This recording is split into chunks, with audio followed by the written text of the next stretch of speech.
Hi guys, आज हम लोग बात करेंगे कि ईटीएफ क्या होता है। ईटीएफ का फुल फॉर्म होता है exchange traded fund. Exchange traded fund. अब इसके कुछ क्वालिटीज की बात करते हैं। अभी इंडेक्स फंड में भी हम टॉप 50 कंपनीज में इन्वेस्ट करते हैं, तो हम ईटीएफ में भी टॉप 50 कंपनीज में इन्वेस्ट करते हैं। तो इसका सबसे बड़ा फायदा क्या है कि ये आपको रेगुलर इनकम देगा। ट्रेडिंग के थ्रू आप रेगुलर इनकम कमा सकते हैं। सेकेंड पॉइंट इसका क्या है, जो एनएवी होता है वो शेयर्स का ना एक फिक्स रहता है। आप मॉर्निंग या नाइट को म्यूचुअल फंड्स का भी एक फिक्स रहता है, बट इसका एनएवी जो है वो ऊपर से नीचे होता नहीं है। ये सॉरी, ऊपर से नीचे ही होता है। वो फिक्स नहीं रहता है, वो ऊपर से नीचे पूरे दिन में होता ही रहता है।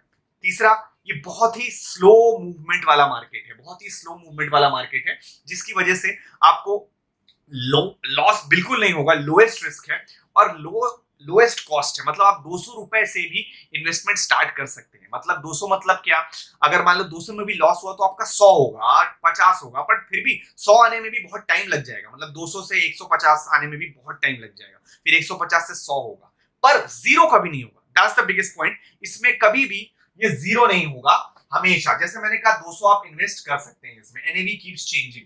प्रॉफिट इसका नेगेटिव ये है कि प्रॉफिट इसका कम है, क्योंकि अमाउंट कम है, स्लो मूविंग मार्केट है, तो दैट्स व्हाई इसमें प्रॉफिट भी बहुत कम है। इसमें कभी जीरो नहीं होगा, जैसे कि मैंने आपको बताया। और इंस्टेड ऑफ एफएनओ में कूदने से पहले मैं ये सजेस्ट करूंगा कि आप पहले ईटीएफ में करिए, क्योंकि ईटीएफ सबसे अच्छा है।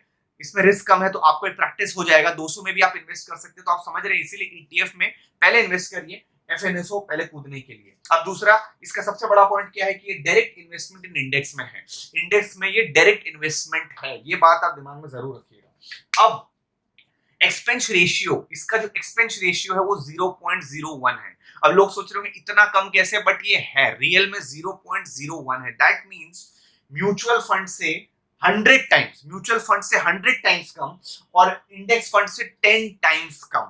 10 टाइम्स कम। आप समझ रहे हैं। सो ईटीएफ और म्यूचुअल फंड ऑलमोस्ट सेम है, बट ईटीएफ का जो मेन डिफरेंस है वो मैंने आपको बता दिया।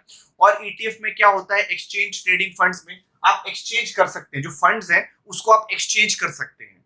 Exchange of funds can be done in ETF, but not in mutual funds और index funds. So that is the biggest advantage. Share market की तरह ये फ्लक्चुएट नहीं होता। As I said before, share market में फ्लक्चुएट फटाफट होता है, इसीलिए उसका मुनाफा भी ज्यादा होता है, कैपिटल भी हाई होता है, पर उसमें प्रॉफिट भी बहुत ज्यादा होता है। इसमें प्रॉफिट कम होता है।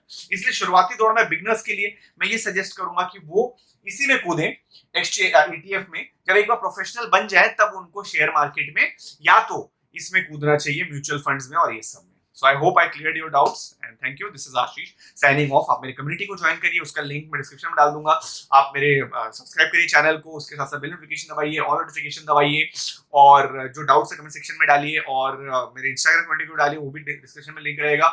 और किस टॉपिक पे आप चाहते हैं वीडियो बनाए वो भी आप कमेंट सेक्शन में डालिए। और ये दो वीडियो देखेंगे तो आपको बहुत ज्यादा नॉलेज होगा, और यहाँ पे आप बटन क्लिक करेंगे तो सब्सक्राइब कर जाएंगे। So thank you. This is Ashish signing of.